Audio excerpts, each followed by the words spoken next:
In this episode of the podcast, we've got Sam Darby, who is an agency owner and also runs an agency community. In the episode, we talk about everything from high-ticket products to the coaching in the marketing space to how to deliver massive results for your clients in your agency, whether it's to do with paid ads, paid media, or even content.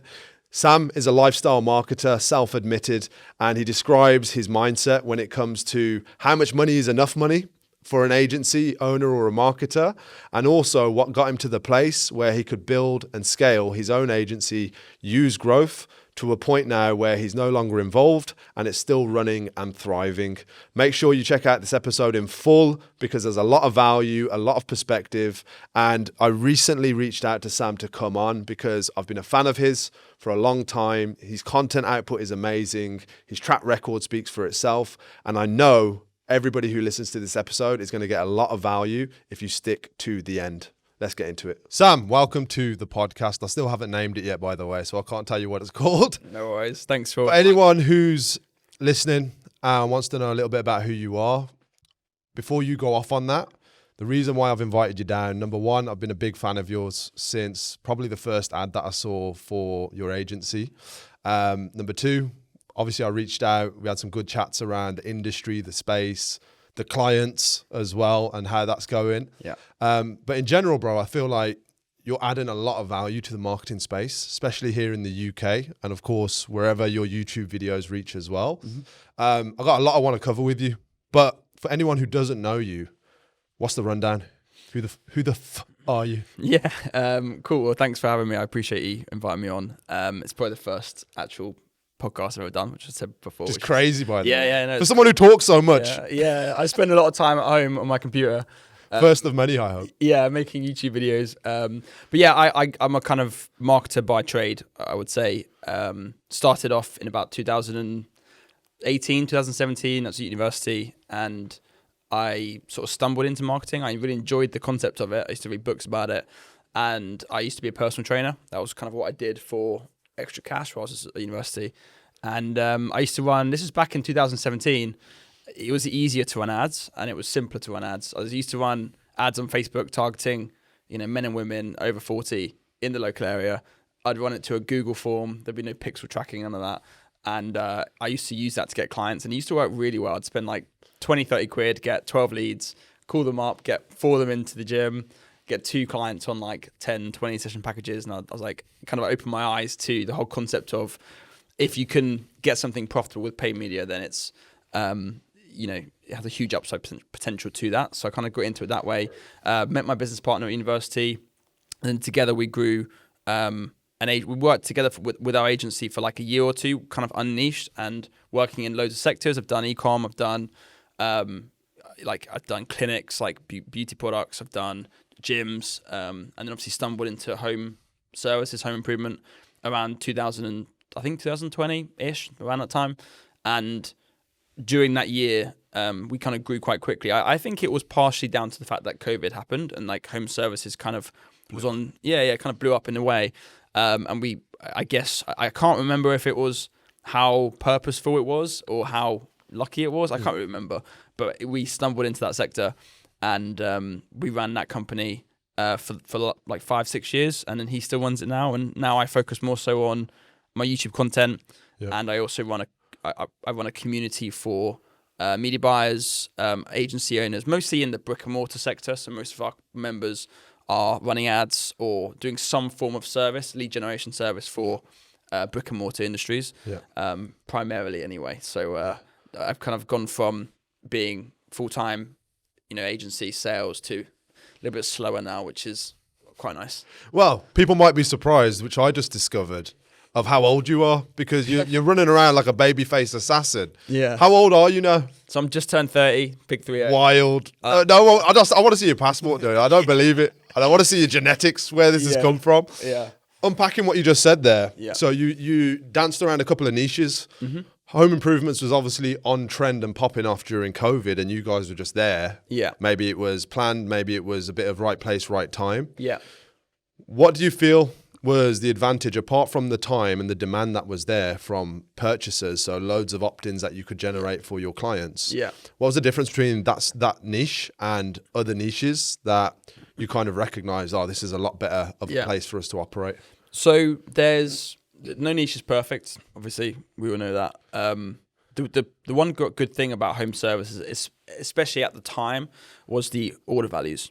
So we'd worked previously, for example, with in beauty clinics, like med spas, they call it in the US, and we would have really high performing months, and the clinic would maybe make 10 grand, and that was pretty much the best we could get it. Like with the budgets we were working with, maybe 15 grand, and obviously there's subsequential revenue, recurring from those transactions. Yeah. But the great thing about home improvement was that all of the cash was collected pretty much immediately, or like in the first 6 weeks. Yeah. So if you got somebody 4, 5 customers, that could be worth 50, 60 grand in some cases. Yeah. So just from an objective standpoint, you could charge more.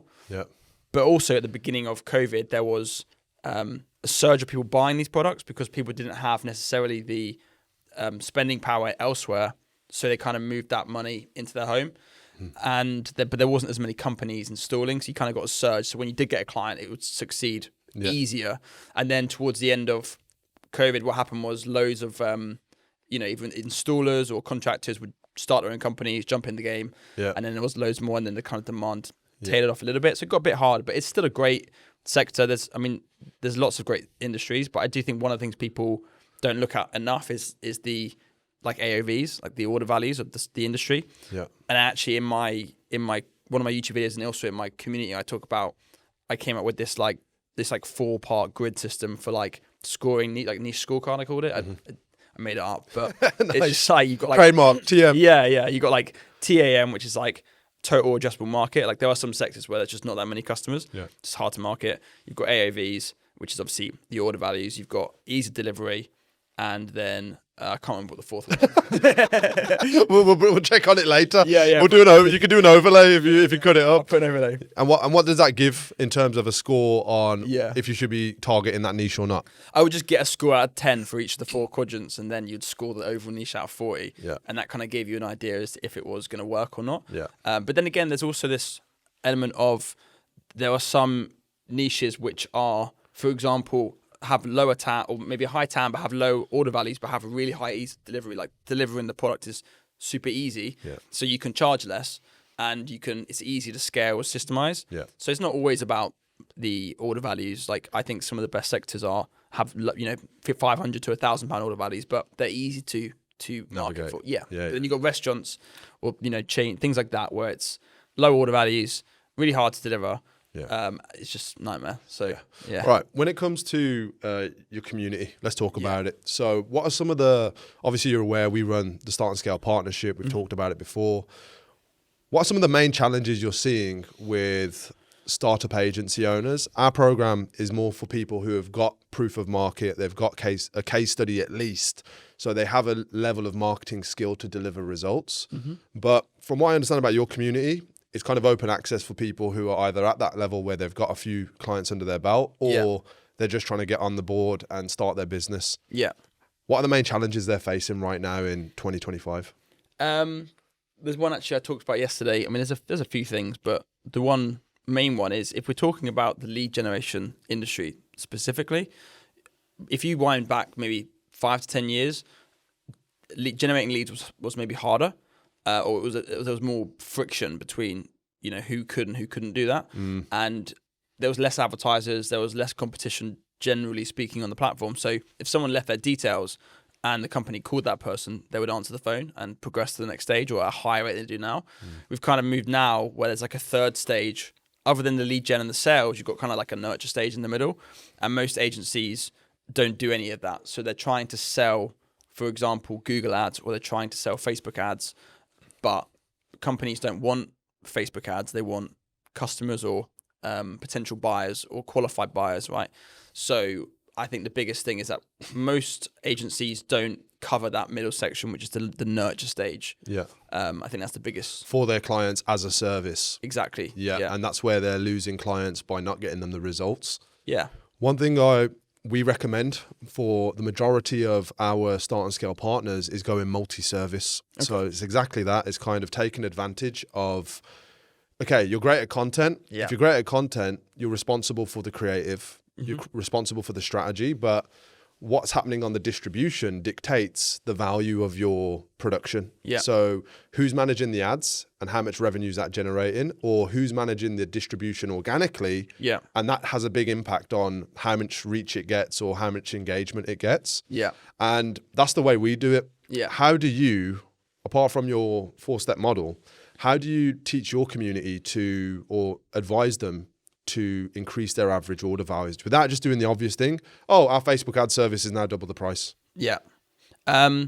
Well, it's interesting because I think there's what you just said there makes sense. We're at a level, right? So for example, when you've got maybe 20 clients and let's say half of those clients are buying Google ads elsewhere anyway, would it not make sense to just offer that as a service?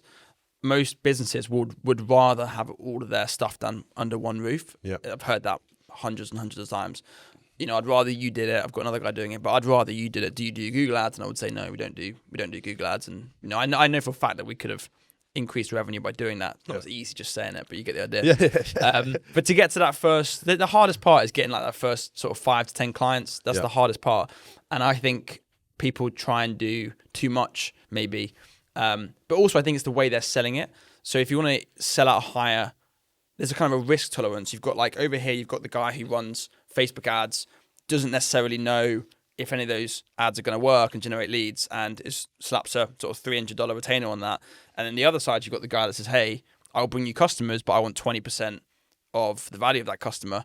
Well, the business owner's got a choice. It's either say no to the customer or sacrifice 20% of the value of that customer. He's probably going to take the customer, right? Yeah. And so the closer you can get to that side of the scale, obviously we've run different types of businesses, but the closer you can get to that side of the scale, the more you can charge. Yeah. So I just think if you can take more of that customer journey and have a better quality guaranteed delivery, then you can charge more. But I come from that direct response, very much like, you know, direct response advertising side, as opposed to kind of, I've never really done branding or like video content as a service. It's always just been hard sales. Sales. Yeah, exactly. When we're talking about output there and kind of taking a commission, that carries risk. And you talked about risk tolerance for marketers. Yeah. So there's a lot out there right now. I'm sure your feed gets slapped with all of the ads around, you know, performance marketing packages or growth marketing opportunities where a lot of the risk is carried by the marketers because you've got to build it, launch it. If it is just commission only, you don't know what the return's going to be. You've got to really back yourself. You've got to really have the skill sets. Yeah.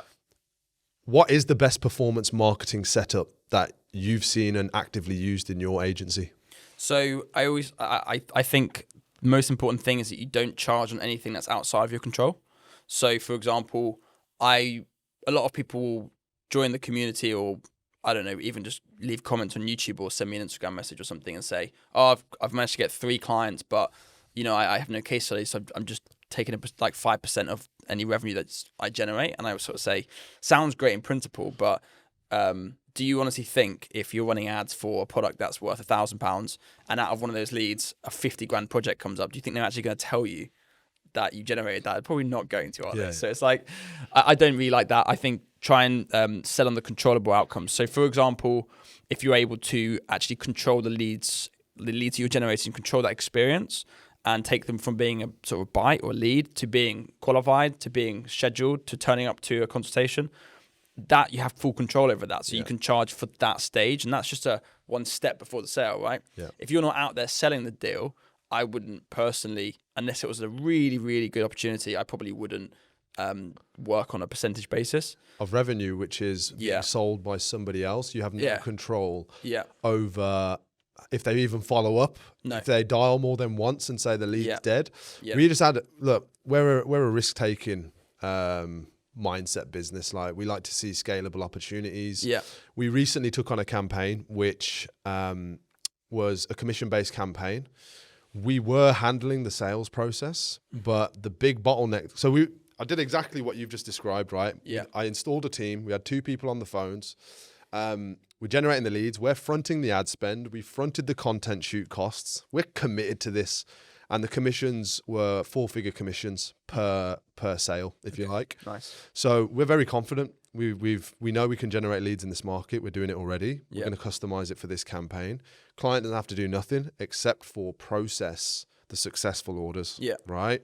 And we got orders, and the back end wasn't anywhere near as clean for onboarding, delivery, and start of service, or start of transaction, if you like, because there's obviously supply of services or contracts that need to be done or whatever, right?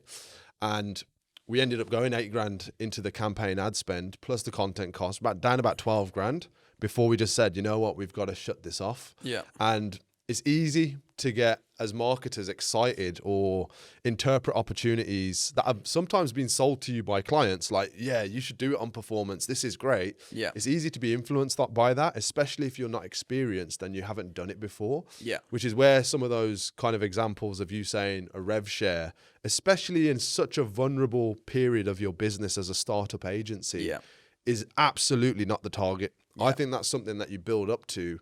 And once you back your skills, you know you've got the capital that isn't going to break your back to put out there into the market. Yeah. Then experiment. And if it doesn't work, also be ready for it not to work and shut it down, take the hit, and crack on with whatever's next. That's it. It's people do it at the wrong end.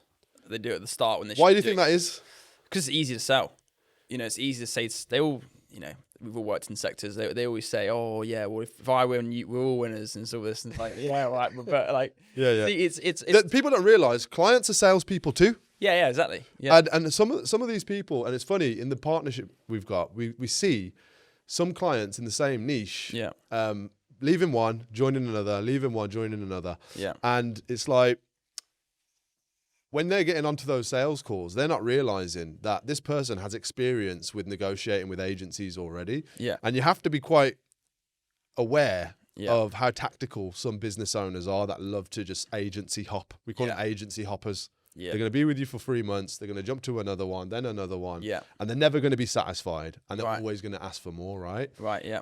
One of the things with Use Growth, right, that I loved was your creatives. Yeah. You guys leverage, just like us, just like me, really good creative content on the front end of your ads, to the point where, look, you know, people like Matt Wilson, he runs EMC, you know, the big marketing event. Yeah.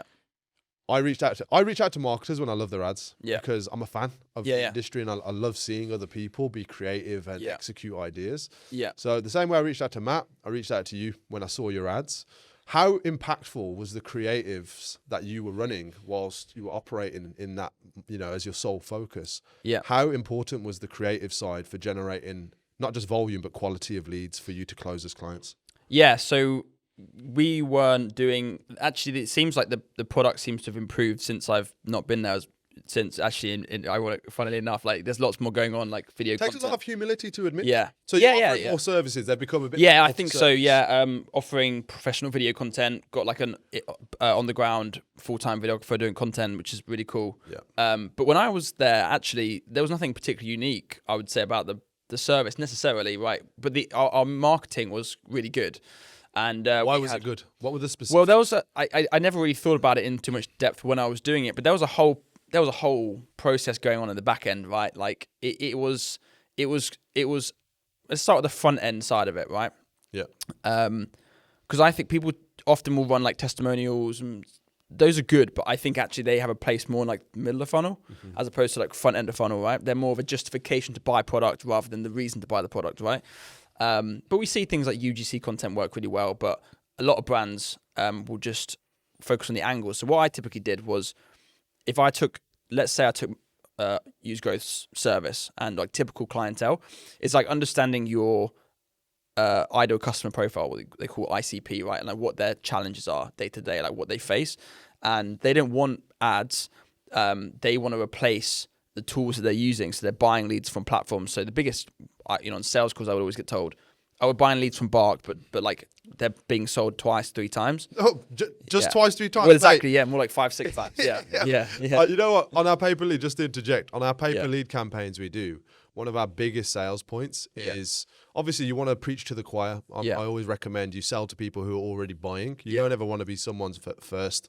Exactly, yeah. Or if you can avoid it, avoid it. Yeah. But what we were hearing is we're getting a lead, and then the lead's already telling us that they've had 4 calls already and 4 quotes. Yeah. And our biggest USP for some of those campaigns is, look, these are exclusive. Yeah. We're never going to resell them. We're never going to put you.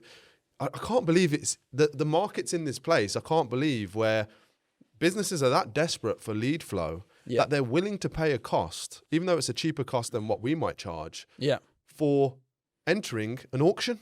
Yeah. It's bizarre to me that this is the industry practice and this is the go-to platform. Yeah. They're obviously doing something right because people are transacting, but it's almost like they don't know there's an alternative because there's not enough others producing and offering that same kind of offer. So your marketing changes on the sophistication of the marketplace, right? So there's this book, excuse me. There's a book called I forget the name. The first Breakthrough Advertising. Yeah. Breakthrough Advertising. It's like an old school marketing book, and I remember me and my business partner, we were like trying to get our hands on this book back in the day, and he actually got a copy of it. I can't remember how, but it was like £300-400 book, like it's in like short high demand. And there's a section in that book which is the 5 levels of like sophistication, and so it goes from level 5 down to 1, 5 being the top, and then 1 being the bottom. So if you took, for example, something like the ketogenic diet, you've got people who are already doing 5-2 or already doing other diets who are like already in the market for weight loss and already buying other products. And so they would be like level 2, like if you just convince them on the benefits of maybe keto versus other competitor diets, that would get them to buy. But then you've got these people at the top of the funnel, like the 5, who are unaware that they're even overweight, right? And so you can't sell them a diet. You need to first sell them on the necessity of weight loss, the benefits of weight loss. They're a different market of people at the bottom. So we kind of had top of funnel, and I would always run opt-in campaigns. So I'd have lead magnets, like top of funnel. So 30% maybe the budget would go towards like lead magnet campaigns where we collect email addresses. Love that. And there'd be an option for them to book a call, obviously, but like it wasn't the primary focus of the campaign. That would be guides, sales tips, scripts. It would be I tested loads. Specific to the niche, right? Yeah, exactly. And then we would have sequences, by the end of it, I think I had like 15, 20 emails like lined up over the course of like 3 to 4 months. But then also the angles. So if you take, for example, the different reasons why somebody might buy your product, that might be the exclusivity of the leads. It might be, I don't know, maybe it's just filling their calendars up. It's like you can find maybe 10 different angles. And then we would just take one of those hooks and then we'd create funny ads around that particular sort of problem solution. So for example, we had one ad, I think, where we focused on the bark thing, where they would sell the lead multiple times, and we had us picking up the phone and saying, hey, is that Jane? And then she'd be like, oh, well, someone's already called me, blah, blah, blah. And then we'd put the phone down, and then it would transition into the pitch. And you put like role play ads? Yeah. But one of the other things that I noticed about your ads was you embodied your customer avatar by looking like them. So you'd have the hard hat, you'd have... Try my best. Well, the hard hat, the high vis... Maybe not the calluses on your hands. Exactly. Well, maybe from the PT days, who knows? But how important was that as a strategy in terms of, because you see it all the time now, but if your customer, if you're trying to speak to a specific customer, do you think it was a big advantage that you were appearing as that customer as well? Well, I think you've got to be delicate, because what a lot of people get wrong is they say, oh, he doesn't know what he's doing. And I'm like, he does know what he's doing, talking about the client. They do know what they're doing. They're doing 6 or 7 figures in revenue. So they do know what they're doing. They just don't know your way of advertising. They're not used to it, right? So I'd always be delicate with the ads, or like when I got on a sales conversation, I'd say, look, you're the expert in this field. We just sort of kind of the front end. I would always say we're the fuel to the engine, not the engine itself, right? That's always what I would say. And if we can help you guys out, but like, I'm here to ask you questions, find out more about your product to see if this is a good fit. So I'd always be delicate around that subject, because they're successful in their own right. They've built a business in that in that industry. They've built a business literally with their bare hands, and they put the graft in, and they're on roofs every day. And who am I to tell them that they don't know what they're doing? So I think people need to be careful. In the creative, you don't want to offend anybody. No. Embody your customer. They're also a pretty ruthless type of people, right? Like in who's that tradesman? Yeah. They didn't take. The comments would be pretty savage sometimes. And some of them. How so? Like what specific? Just taking the mickey out of me. Who's this? I get called a child all the time. Like, oh, sorry, bro. I've triggered some PTSD with my first comment. You baby face assassin. Yeah. I think people think I was younger than I was, so people would say, "Who's this kid? Or what does he know?" And I'm like, fair enough. Like, I get that, but we've done. After this, you're going to be getting like ads for derma rollers based on Facebook's listening on the iPhone. Yeah. Talk to me about that industry then. The last real point I want to hear from it. Yeah. When we've done, so we had a pay-per-lead garden rooms campaign, right? Which is a seasonal campaign. Sure. Easy to generate demand in summer.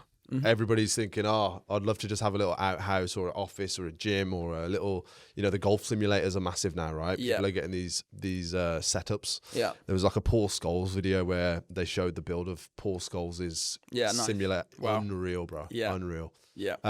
So summertime, it would pop off, lead quality and lead costs, super low for us. So we could add in our fees and it was still super affordable. But then when we went to acquire clients on this and find people who wanted to buy these leads, it was an experience and it was market specific where, we're talking to people who don't necessarily understand advertising. Don't necessarily understand the work that goes into it. Mm-hmm. So a bit of sales resistance there.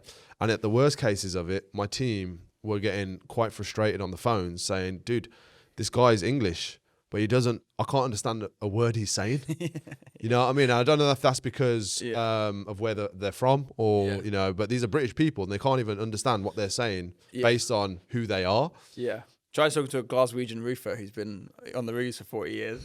And that's it. The more mature they are and experienced they are, the harder to communicate with them. Sure. And also position the value. Yeah. How did you guys navigate that? So, interestingly, what you said there about like trying to pitch for example, a garden room installed on a cost per lead, very difficult because when you take a product that's visually transformational, something that's really visually appealing, something that would do well, for example, organically on YouTube or TikTok, right? Something like a garden room, the transformation of that. The more attractive the product, the more expensive the product, but typically the more interest in the product. So you tend to get a lot more leads, and a lot of those leads just simply can't afford it.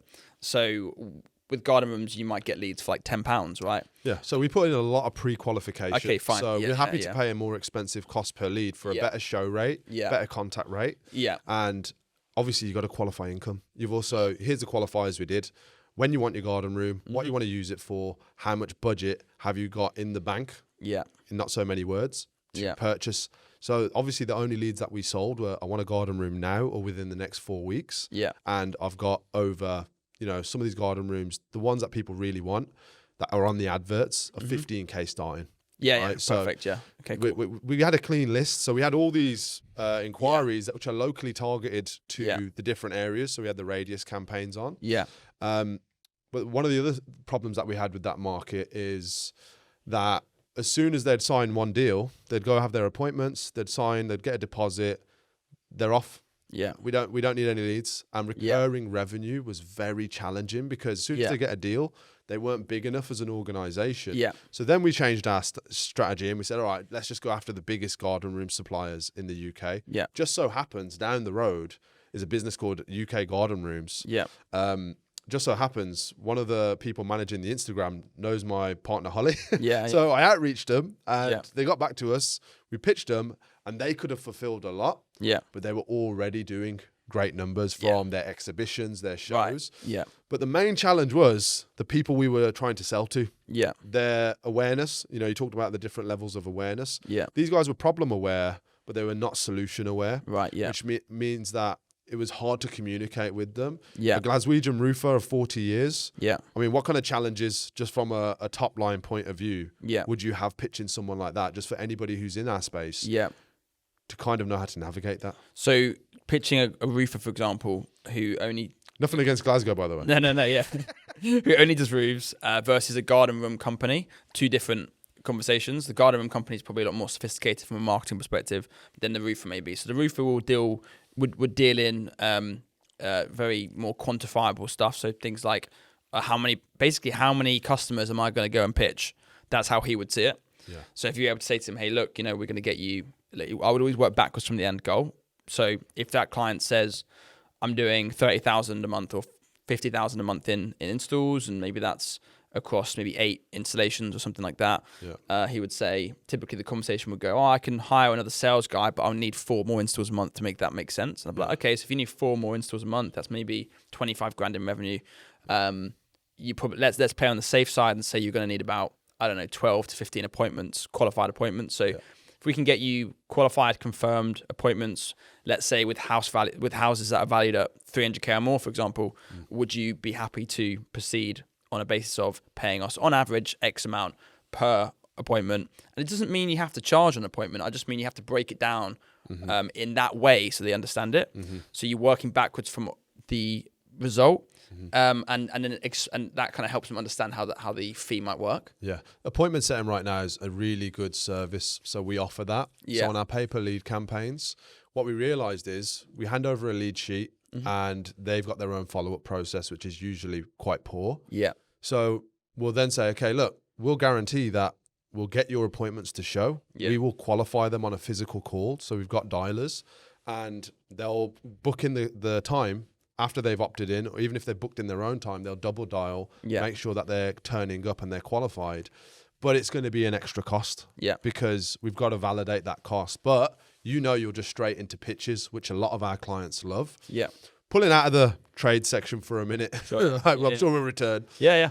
Talk to me about sales, because you were head of kind of acquisition in your agency. So it sounds like you had your hand in getting on the sales calls. Yeah. You've got the thing I've always loved about you, bro, is you're quite strong in your beliefs. From the content I've seen of you, the conversations we've had, you're quite strong in your beliefs, but you're also quite humble, and you carry yourself with a lot of humility. Like for you to admit just now, they're doing more agency related services. They're doing better than when I was there. A lot of people carry an ego which wouldn't allow them to say that. Me probably 4 years ago, right? Yeah.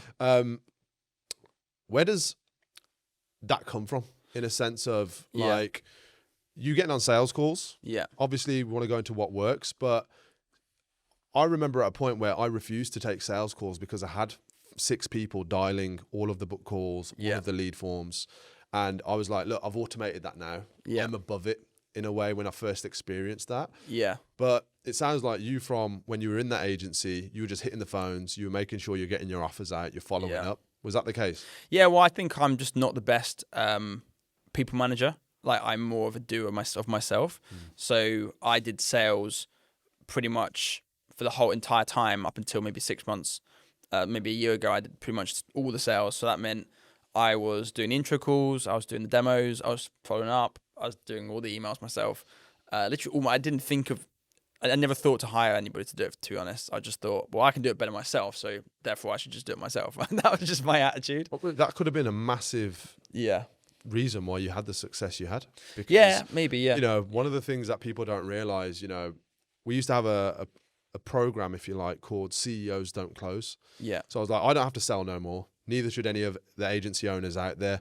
And there's, I've seen ads, are you still doing your sales calls? You're a fool. Yeah. You should be hiring that in. You should be doing this. You should be cutting out that long-winded process, follow-ups. First call closes or a valuable service, very rare.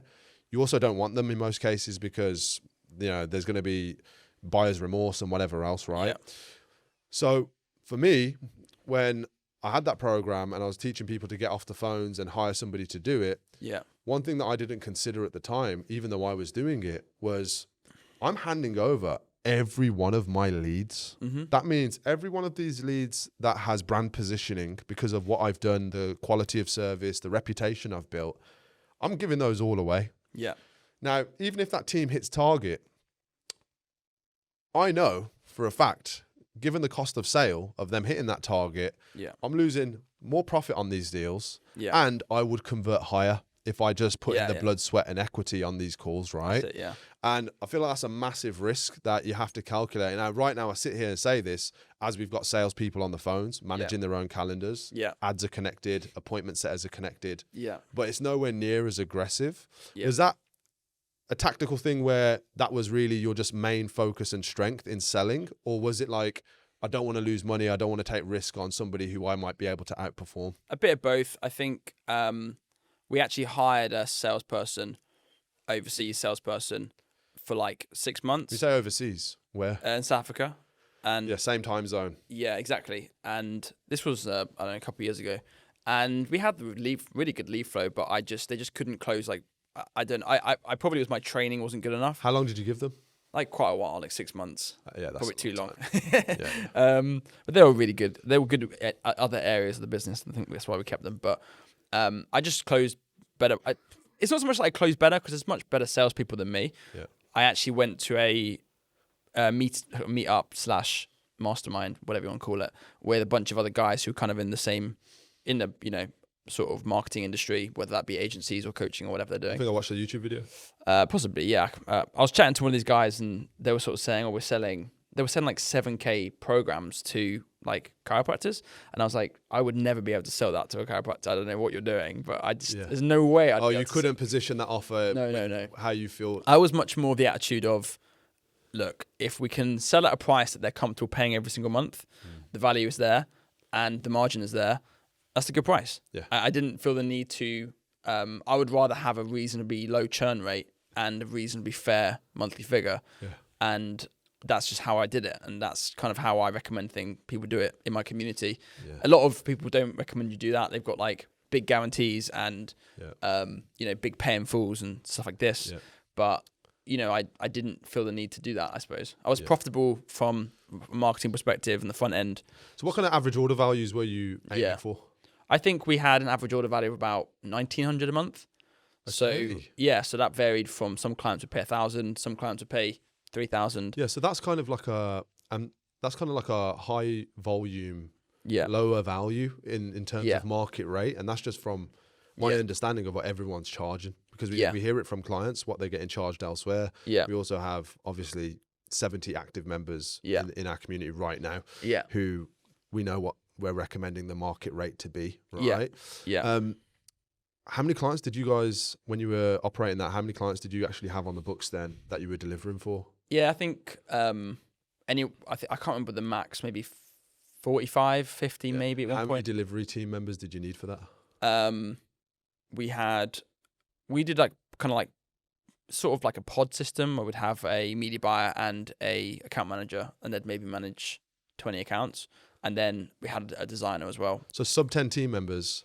Managing over 40 accounts. This podcast is sponsored by the Start and Scale Agency Partnership, which is all about bringing the best marketers together to connect, collaborate, and grow, getting their clients amazing results, and growing their businesses and agencies together.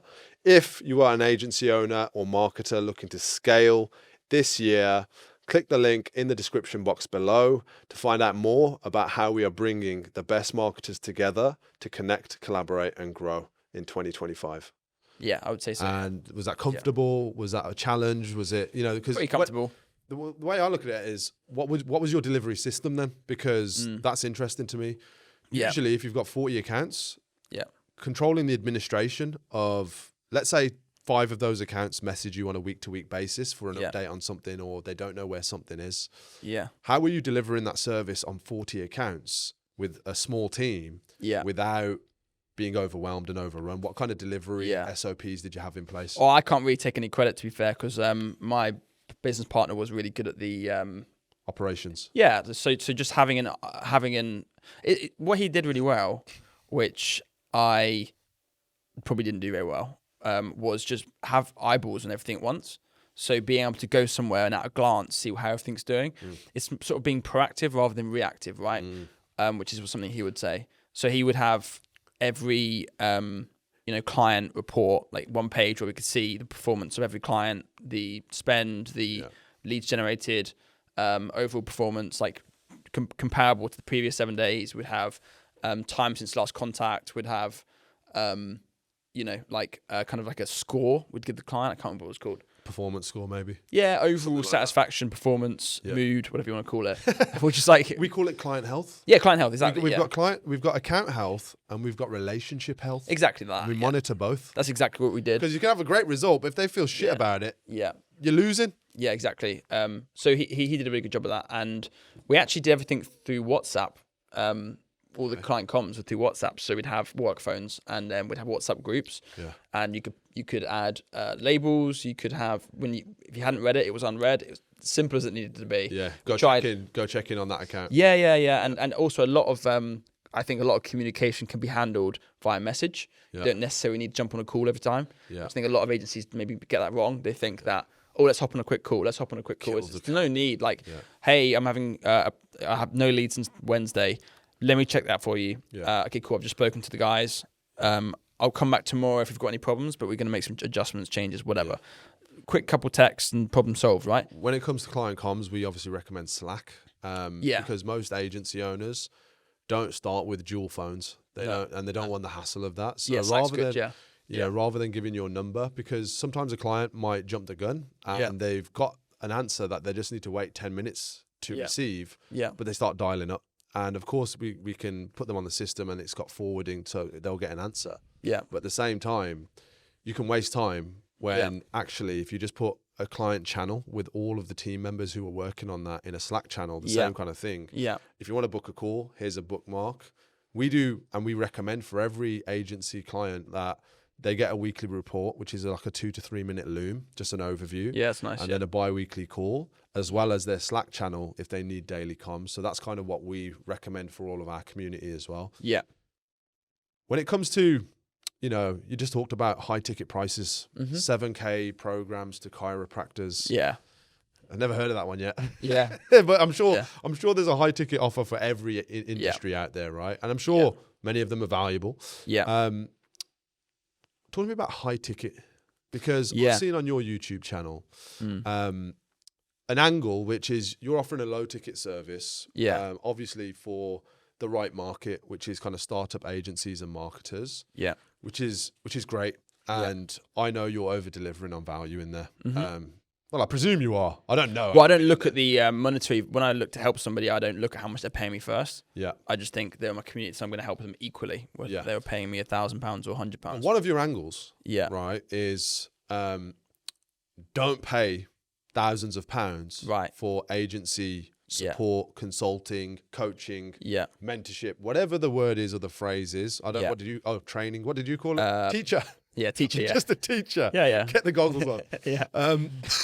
Talk to me about that. How do you feel about high ticket programs in the agency space? Yeah. And I'm here as somebody who has a 12-month program, which is a significant investment for agency owners. Yeah. That if they don't have it, they're obviously not the right fit because they don't have clients, they don't have existing rev. That's the biggest difference, is that there's a demographic of people where coaching might be suitable. I've spent money on coaching before.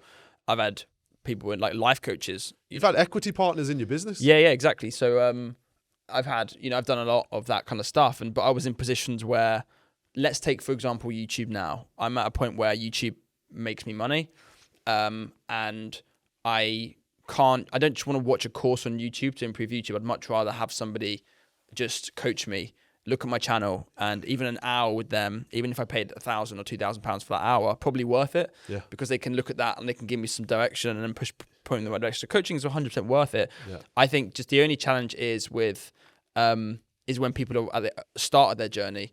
I think a lot of these coaching plans are actually just courses wrapped up into coaching, whereby I don't think it's worth 3-4K. Yeah. And I've had people in my group who have come from those kind of programs, and now they're in my group. Yeah. So it's like, well, obviously they didn't have everything they needed in there, but also the high ticket price point, if you look at it objectively, the reason people charge 5-10K is because they need to pay sales commission, because they're scaling, and they need to pay for ads. So a good 30% of their revenue is gone, and that's why they're charging such high ticket. Whereas I bring everyone in myself, and all of my traffic. You've got an addiction to sales. Yeah.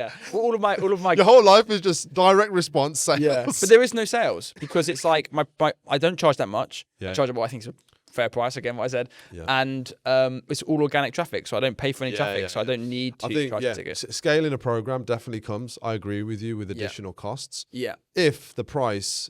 And if the objective is to scale a program, and that is like the holy grail and the North Star, our program, the prices remain the same regardless of who's selling it. Yeah. So again, I think one rule doesn't fit all. Of course. One of the things that I saw in the beginning of your VSL, which I've spoken to you about before, was, I won't say any names because I can't be asked, but I saw a couple of people who I know personally at the front end of one of your videos where you're then referencing, obviously, are you sick of high ticket courses, right? Yeah. And a high ticket course where it's just videos, I'm in 100% agreement with you. Yeah. It's bullshit. Yeah. Like, I'm never going to pay tens of thousands of pounds just to watch basically a binge watch of somebody's education. Yeah. Where we really take things to another level is implementation. So everyone who joins our program, they come down to this office or they Zoom into this office online and they record that Zoom session. So we give them the knowledge, but then we say, come down and we'll build it all out with you. 100%. And they leave this room and you can see it on that board behind you. Just take a quick look. Nice. That's everything we cover in a day. Yeah. Right. So we're building out their go high level. We're copying and pasting the funnels. We're giving them our very own automations. And then after that, there's obviously week to week direct support. If they need it daily, we've got a WhatsApp community. So I feel like we're undercharging for what we're delivering because first of all, I value my time. And second of all, I value my experience. Now, back to the original point. You got some names, man. You got some names at the front of your videos. I don't know if that's like a declaration of war or like some beef going on. Like this is like hip hop beefs, but I just wanted to pick up on it because it takes some courage. And it takes some balls to put people who are very well known in the industry and use them on your content to position your own offer. And I'm not criticizing. I love you, bro. I think you're great. And I think they're equally as great. I respect them. But tell me, what's going on? Oh, yeah, there's no beef or anything. It's just... shots fired! Well, I kind of think that there's two things. Firstly, about that specifically, it's like, I just personally think that my community is better value, to be honest. You got to back your own product. Yeah, it's way less. I'm actually repositioning it a little bit, which took one sec. Let me guess, it's getting more expensive. It is, but not a lot. You know what? The next time we sit down in 12 months, sit down here. So now our program is now 5K plus VAT. No, it's like what it is like a lot of complete beginners would join, right? And even for the $99 per month, I don't think they needed to pay it. I think they can just watch my YouTube videos. And so it's like there's an element of there is a certain level that I think you should be at before you pay anyone anything. And people were joining when they didn't have enough money to, even pay for the softwares that were required. And they were putting... So they're not qualified? No. So I'm switching it around now. So it's going to be not so much more expensive necessarily, but like higher value. Just slightly, maybe like even $199 a month, right? Like I'm talking like even that, and having more of a front end, like because I was doing onboarding calls with every new member. Now I'm switching that to do I'll have a qualification page, and then I'll do a quick call with every new member that joins, and so I can kind of qualify them in that respect. But I think I have full Facebook ads course, which is currently being rebuilt. But it's got everything in there. I've had my designer design all of the video ad templates so that people can plug them in. I've got 40, 50 plus image design templates. I've got 3-4 landing page funnels. I've got the automation backend in place. I've got courses around AI, appointment scheduling, everything, right? And I even started a new business, got my first 3 clients in the space of like a couple of weeks, and I literally recorded the entire process and put it on there. So like, it's good. And it's real. It's real. Yeah. And I also have 3 hours a week of coaching time and a half an hour onboarding call with each member. So you got a lot of time on your hands, bro. Yeah, well, I had a conversation with one of my friends, and so just to confirm, sorry, go on, so you're not actively participating in Use Growth at the moment? No. Oh, so you have the time available to exactly. That schedule. That's pretty much it. So I do still have some clients on the side. More so higher ticket consulting. No, I don't even charge that much for them. I have them more, so some of them are like performance, most of them performance based actually, because that's not so much important how much money I make from them. It's more, I like to be in the weeds and be actually active, spending a lot of money on ads. As soon as I exiled myself from delivery, one of the things I realized is if you're not on sales calls and you're not on the delivery of accounts, you are no longer aware of what is working after literally 2 weeks. And that's one of the things that I definitely considered when looking at where to focus my time is you still have to, even if you've got team members, you still have to actively participate in what's trending. People that you can't have people coming to you and saying, "Oh, what do you think about UGC?" Don't even know what haven't tried it. What is that? You're googling on the call. What's UGC? Because you haven't been aware and you've seen content online. You've seen it, but you don't know what it's classed as. So I think staying in the weeds. Well, that's exactly right. And that's a great statement. I like staying in the weeds, man. And I kind of, because the challenge is there, isn't it? And we've got all these AI stuff coming out now, right? Yeah. And it was out before, but now it's it's really taking. It's getting commoditized and productized for specific purpose. And it's awesome. And a lot of it's really cool. And so I was kind of like, you got these tools where you can leverage AI to create UGC content. And I was like, I need to be able to test this stuff and let people know if it works and how to use it. Yeah, these like robotic lips and an American accent. I've tried it. But I did it I used my own face. Okay, yeah. So I did my own recording, made sure it was perfect. Yeah. And I got it looking pretty good. And I ran it on a campaign and was spending like... What was the tool called? $1,000 a day. I think that was Creatify I was using for that. Okay. But I use a combination of tools, Creatify with Premiere Pro, and I'd edit it up. $1,000 a day ad spend on what? On my face. Conversion? What conversion? It was for a life insurance campaign in Canada. Oh, so you were basically the ad for the basically I went on Fiverr. I didn't so like you were the UGC creator? Yeah. I went on Fiverr and I couldn't find any creators that would let me use their face and plaster them all over Canada. So I was like, okay, I'm just going to do my own face. And because I don't know anyone in Canada. Was it your voice, your English accent? I did multiple variants where I'd change my accent to suit the audience I was testing. Stuck with your tonality though. Yeah. It's mad, isn't it? Yeah, and it wasn't perfect, but if you knew who I was, you'd be like, his lips don't look right. Yes. If you don't know who I am, then you wouldn't. So we just had a campaign for an ice bath brand, and they're only selling in the US. They acquired this business, and sales have been slow. Well, sales were zero, which is a big kind of red flag for us. But we're like, all right, we know the client. He's got another business that we've worked on. He's happy. So we took it on, and we said, we'll give it a whirl. You know what I mean? We'll do our best. Yeah. And then we shot batch-produced content in the UK with UK creators, and we had to get voiceovers from people on Fiverr to American accents on. Just do 11 labs. Yeah. It's perfect. We should have. No, we did. Yeah. And he's over there, and he was in charge of this. Yeah. But dude, some of these, they're so obviously AI that you're like, immediate switch off because this isn't a person. So then we hired a real guy. Dude, he did the voiceover like it was a Michael Bay movie, like Transformers coming this Thursday. You know what I mean? And we were like, dude, can you just talk in a normal voice? Yeah. It sounded so perfect and crisp. Yeah. We thought he just took the money from us and ran it into an AI generator. Yeah. And then so I feel like it's definitely a lot of leverage there, and it's great that you're giving attention and testing it as well. We're trying it. Not a lot of what we're trying, apart from on back-end qualification or automations, have been super successful from an ads point of view. Yeah. So there's no war. That was the original question, right? There's no war between you and anyone else's programs. No.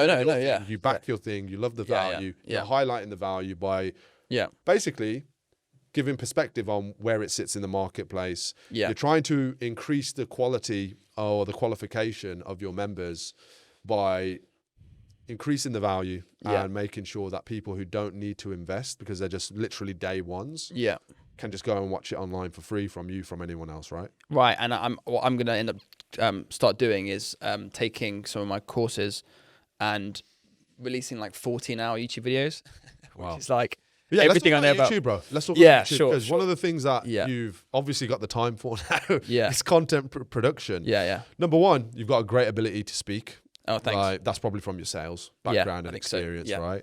So talking to camera doesn't seem like it was a challenge for you. No. Talk to me about your YouTube strategy, or as much as you want to share or can share. Yeah, of course. Like your channels, I don't know the numbers, but from what I saw, like you've had some really good videos. Yeah. Talk to me about your approach to it. How can anybody leverage YouTube for whatever their offer is, done for you, courses, training, whatever? Yeah. How does it work? I need the advice myself because I've never been able to stay consistent at YouTube. Yeah. I'll have a spurt. We're direct response guys. Yeah. So you obviously got a lot more patience than me. I'm a direct response guy by nature as well. So you also do the grind on Instagram. Your Instagram's pretty solid as well. Well, that's where I've invested all my time. Exactly. Yeah. So you've got to pick a platform, haven't you? Exactly. But also for anything that's done with you, YouTube has its massive advantage because people are looking for the information. Yeah. So I've always been quite inconsistent to the point where I'll do a little burst. I'll hire a YouTube, consultant who says you should make these kind of videos. He'll give me some bullet points, inspiration. I'll hire an editor. I'll do it. Nothing happens for a month, 2 months. And the next thing you know, it starts picking up traction. A couple hundred views here and there. Yeah. 4 months later, and then I'll get a message, that video you did on recruitment ad campaigns, can you do it as a done-for-you service for us? Yeah. I'm like, what? I don't even remember doing that. Yeah. How do you have the patience? Yeah. And what's the approach with YouTube marketing? So YouTube is, I think, the most powerful marketing tool in the world. And that sounds dramatic, but the customers you get from YouTube are unmatched. In terms of what? In terms of their loyalty to you, their readiness to buy, and they're super fans, right? You don't get super fans from Facebook ads. You get you get super haters. Yeah, exactly. Yeah. So like, it's just, if you can put in the work and the patience with YouTube, it's unbelievable. I started on short form content, and I actually went to, it's funny, I didn't do any content. I had like a private Instagram up until maybe 2022 or something like that. And I went to a Steve Bartlett live concert, the I went to it as well, yeah. Diary CEO live. That was right after my Dragon's Den appearance. Right, exactly. A few years ago. And my partner took me there, and we went in, and I was like, all these people were just like obsessed with him. And like, from a slight egotistical perspective, I was like, but that must feel pretty cool to be up there and all these people watching you. Well, first of all, everyone thought they were going to a business conference. Yeah. It's a full-blown theatre production. It was cool though, wasn't it? Yeah. It was, you know what? It was amazing. It was great, yeah. The storytelling really well done, that he did on the stage, the scripting, for him to even remember the lines. I know, yeah. Yeah, it was great. That's big. Like, I've done a lot of events and public speaking. Yeah. I've never done a concert, or I don't even know what you class that as. The gospel choir as well, it was crazy. It was big. It was really cool. It was big. I rate him for it. Yeah, but that just, honestly, it's not many moments you can kind of like put down, to what subsequently has happened. But that was an interesting one for me, because I looked at that and I was like, to Jazz, I remember saying to her, I was like, I'm going to try and grow on social media. Like, after seeing this, was like, this is awesome. Yeah. So I just made a promise to myself that I would post at a minimum like 2 TikToks a week. Yeah. And my TikTok, a lot of people use TikTok like with their phone, and they kind of like, it's more, but they're more natural influencers. Like, you see people like, I don't know if you like Hashtag Brady on YouTube, people like that. They're just charismatic and high energy. He's a beast. So they don't need to have high scripting or high editing. And I knew I didn't have that natural kind of like, I can just talk and people will listen. So the personality angle of it. Yeah. So I decided I was gonna kind of be methodical with each video. So I would script each video. Yeah. I'd plan each video. I'd record each video on my camera with a proper mic, and then I'd edit each video. I did it all myself, and I maybe posted like 150 videos or something like that. And I mean, TikTok's quite easy for traffic and for views. But I'm pretty good at short form content, to be fair. Like, that's something. How do you compare TikTok traffic? Yeah. And YouTube traffic? Oh, it doesn't compare. It doesn't. I was getting maybe 2-3. The sewer and the sunshine. Yeah. I was getting, but then again, on TikTok, you have to. TikTok is the fishnet of viewers. Yeah. You if you're smart with it, you'll use TikTok. Direct them. Yeah, to generate opt-ins, to generate YouTube subscribers, Instagram followers, and then you'll funnel them through that way. Yeah. But I was getting sometimes like 2-3 million views a month. Yeah. And now I get maybe 25 to 35,000 views a month on YouTube. You're gonna drop the million bomb again? No. Damn! I need to go follow you. Yeah, I mean, my YouTube channel's only had I don't actually know how many, maybe 500,000 to 600k views total. Yeah. I don't know, something like that. Right. And but like But it's a valuable audience. Yeah, I've got 7,000 email list, and that's all organic. Yeah. And 130 members in my paid community, and like 3,000 or 2,000 in my free community, and it's all come organically. Yeah. It's 100%. crazy. Like it's so interesting because me and you have the same approach and background from a marketing skill set perspective, right? Like, anything I could do, you could do, right? It's like, every option available to us. Yeah. And you also have a different approach psychologically to the value and the time that people are coming into your sales process. You have a low friction product, which is because of price point. Yeah. And you have there can't be any sales resistance. Like, Jesus, really, no. we're talking about Yeah. we're talking about nothing here, man. Yeah, like, yeah. And quite the opposite for us is we suffer because you mentioned it before. We have X amount of people joining our program every single month. We've only dedicated a budget to it this year from January. I redid the funnel. Yeah. We've added so much value to it. I wanted to present it again. Yeah. And, you're not going to have all paid in fulls for the program. There's payment plans. There's stuff you're doing to help people get started and not kill their cash flow. Yeah. Because you never want to take anyone's last penny because it's useless, right? Yeah. too much pressure on them. They're going to have stress. Like they're not in the right mindset to grow anyway, or learn and educate and implement. Yeah. So for us, it's like, so we're operating in the same space with the same similar kind of skill sets, similar kind of agency backgrounds and client, results and success. Yeah. But we're offering different opportunities to different segments of the market, which is why, the team said, "Oh, who is he? What does he do?" Yeah. And I was like, "He's got his own community. He's run an agency." Yeah. Like they were like, "Well, isn't he a competitor?" I'm like, Yeah. my whole vision for the program that we run, the partnership, is genuinely partnership, and that doesn't just mean partners are the people within the program. Yeah. It also means people I respect, people I'm a fan of, people I know are validated, are also partners in my view, like yourself. Yeah. Because you're the kind of guys that, already did invite you down to come speak at one of our events, because I equally love learning other people's perspectives. And like, even from this conversation, you've reaffirmed the power of YouTube. And that's the thing, like you mentioned, I had one video on YouTube that I did at the very beginning because I had no clients, nothing to do. I'm in a white shirt, it's still on there. And it got 30,000 views. And it was how to sell out events using Facebook ads. Yeah. It was very specific. Yeah. It was a deep step-by-step of building out. 'Cause that's what I started in. Yeah. Filling events and helping people, get people bum on seats, basically. Yeah. And I got so many first call closes off that. Yeah. But it took a year. Oh, yeah. get that But imagine traffic. if you had 100 videos. Oh, yeah. And It's each always one of them is building no up. regrets, but it's always a thing that you think, oh, just stay consistent. Yeah. But again, because we're direct response marketers, bro, it's hard. Because I've literally grown up on, like my early adoption was run ad, get lead, make offer, follow up, sale or no sale. Yeah. And that can happen in 2 days. Yeah. Now you're asking me to wait 6 months Yeah. before this thing brings me somebody who's interested. Yeah. And then there's also the thing of, and I'm not going to say any names, but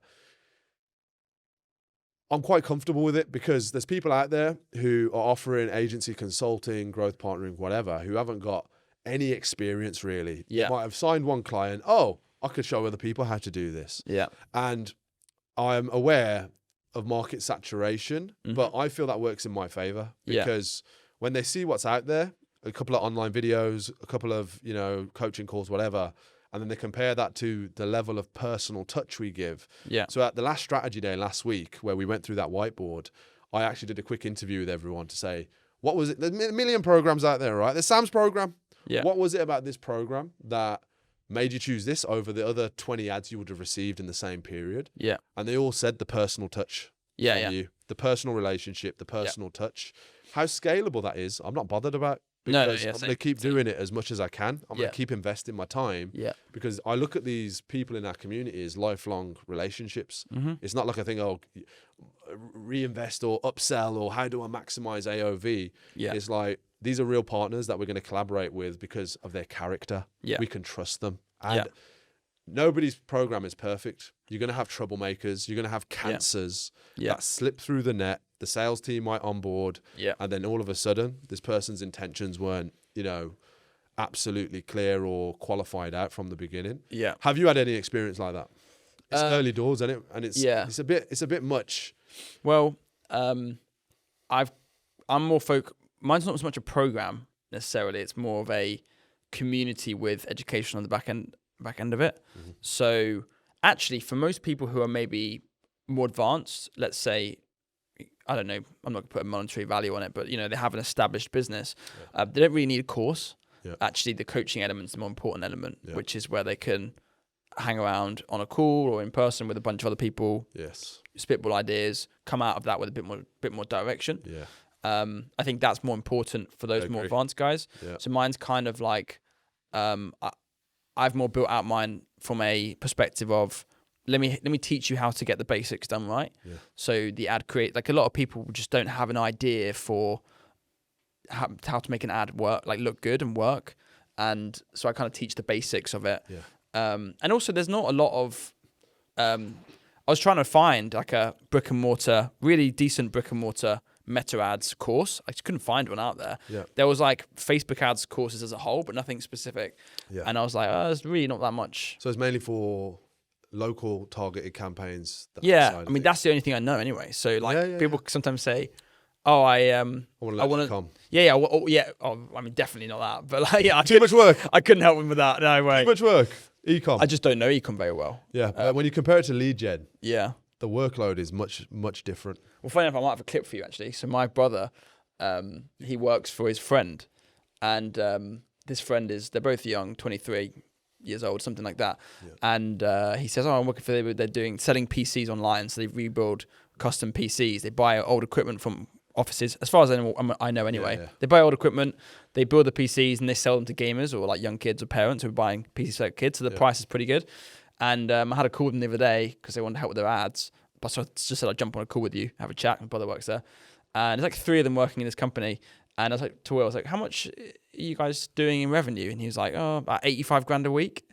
Wow. Yeah. And there's 3 guys in this office, warehouse, whatever you want to call it. Cracking out just smashing it, man. Cracking out the units. And they've got, this is a good... We've actually got the landlord of this building, that's what they do. They install, they pre-install and program computers, and then they sell 200 and install 200 units. But the thing about this product is it's just a direct to consumer, right? So they just...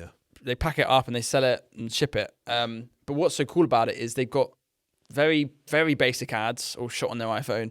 They've got next to no back end. Like, obviously they do, but I mean, in terms of email marketing and like SMS, they're doing none of that. Yeah. They've just got a really good product because there's a huge market of people who want PCs.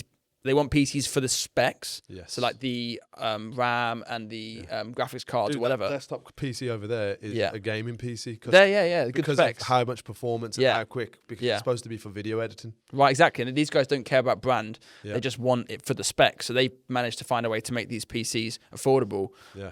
And so they get like...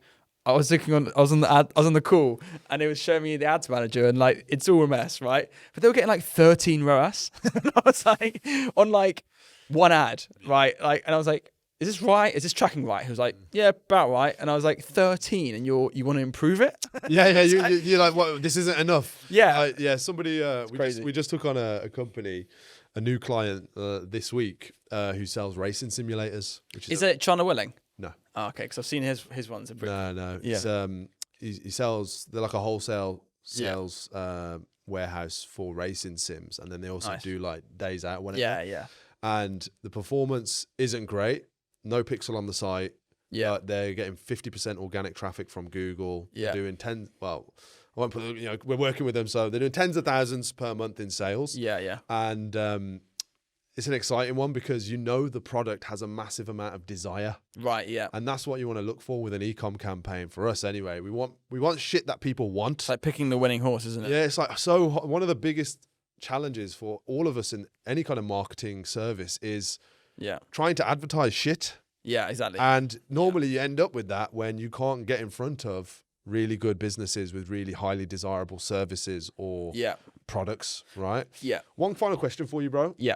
We could talk all day. We're gonna have to do a part 2 of when you become a high ticket closer. One final question: where's the industry going? One of the things you mentioned. I want your prediction, so you can use this clip and then you can say, what I said happened. Yeah. One of the things you mentioned earlier was that it was easy. It was harder to get access to who could run Facebook ads or Meta ads or Google ads back in the day. Yeah. And now it's not as hard to get access to either running your own ads. Yeah. Is the heyday over for Meta ad specific agencies that only focus on that one skill? Is that going to survive, or is there still enough opportunity for the next decade whilst people still struggle to figure out? Because one of the things, convenience is one of the reasons why you get hired as well to run ads. Right. Just don't have the time to do it ourselves, don't have the desire. I want someone to just do it for us. Yeah.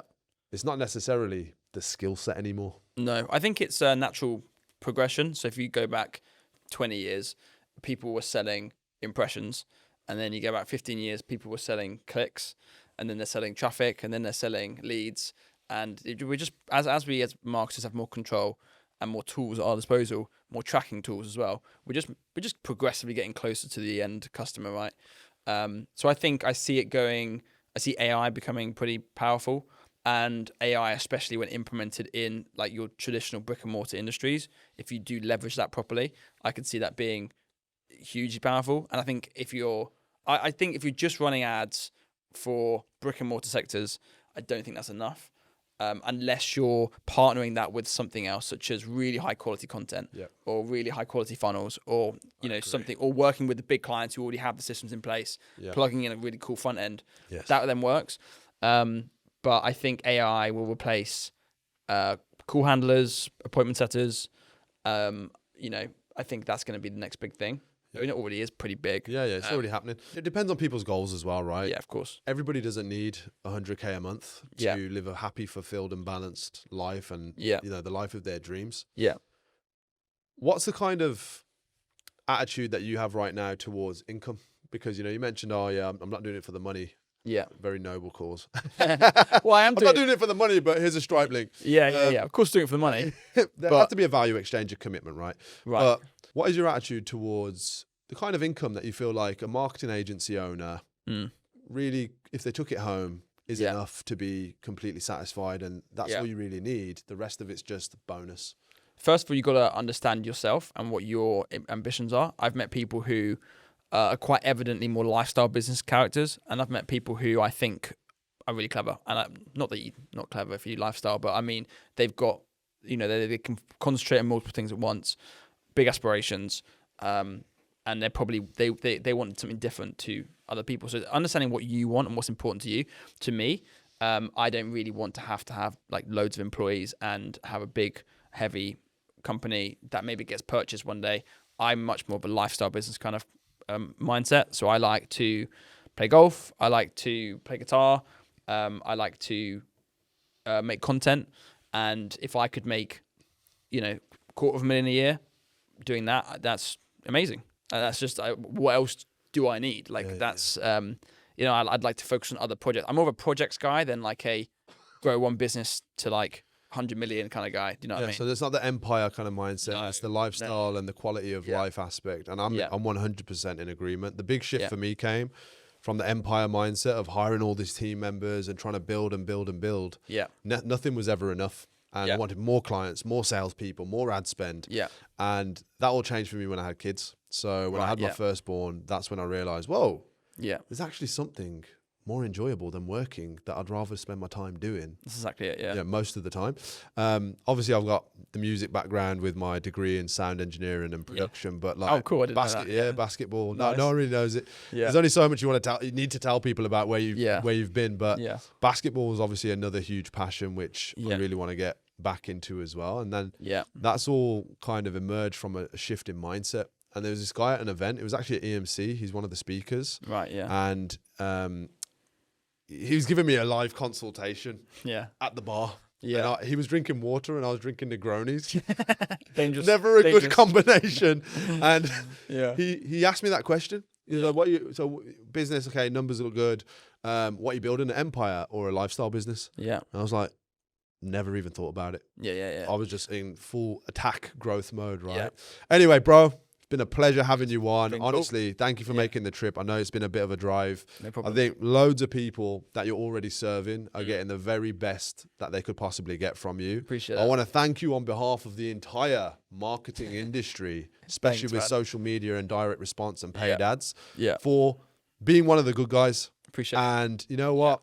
Doing your thing, it inspires me. Seeing your progression, your growth, like it's all uplifting outer space, which at times doesn't get the best name because of all of the things that go on in it. So I want to thank you on behalf of the industry, bro. Yeah. Not that I'm the flipping spokesperson for it. No, I appreciate it. But like, very kind of you. I'm really excited to see how you progress. Yeah. And I know anybody who's listening to this will have got some great ideas and some great perspective from somebody who's got the experience and worn the t-shirt. Man, I appreciate it, and it's such a cool space down here, and it's just been awesome to come down and chat. Get out of the office. I work from home most of the time, so it's good to get out. Yeah, man. I appreciate it. Cheers, bro.